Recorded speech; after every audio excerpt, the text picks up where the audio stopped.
entire rest of the world, who all have a shared interest in pushing back on China's mercantilist trade policies, and I think we can do that. I'd like to answer the other question before this as well. You have the time. When I see these kids at the border, I see my mom because I know she sees herself, because she was separated from her parents for years during the Holocaust in Poland.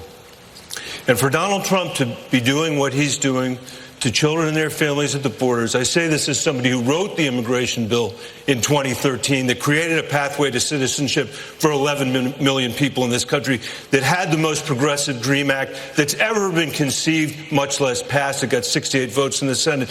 That had $46 billion of border security in it, that was sophisticated 21st century border security, not a medieval wall. And the president has turned the border of the United States into a symbol of nativist hostility that the whole world is looking at, when what we should be represented by is the Statue of Liberty, which has brought my parents to this country to begin with.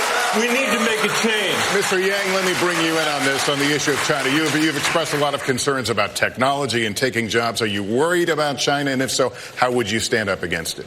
Well, I just want to agree that I think Russia is our greatest geopolitical threat, because they've been hacking our democracy successfully, and they've been laughing their asses off about it for the last couple of years. So we should focus on that before we start worrying about other threats. Now, China, they do pirate our intellectual property. It's a massive problem. But the tariffs and the trade war are just punishing businesses and producers and workers on both sides. I met with a farmer in Iowa who said he spent 6 years building up a buying relationship in China that's now disappeared and gone forever. And the beneficiaries have not been American workers or people in China. It's been Southeast Asia and other producers that have then stepped into the void. So we need to crack down on Chinese malfeasance in the trade relationship, but the tariffs and the trade war are the wrong way to go. All right, Mayor Buttigieg, how would you stand up against China? Yeah, I mean, first of all, we've got to recognize that the China challenge really is a serious one. This is not something to dismiss or wave away. And if you look at what China is doing, they're using technology for the perfection of dictatorship. But their fundamental economic model isn't going to change because of some tariffs. I live in the industrial Midwest. Folks who aren't in the shadow of a factory are somewhere near a soy field where I live. And manufacturers, and especially soy farmers, are hurting. Tariffs are taxes. And Americans are going to pay on average $800 more a year because of these tariffs. Meanwhile, China is investing so that they could soon be able to run circles around us in artificial intelligence.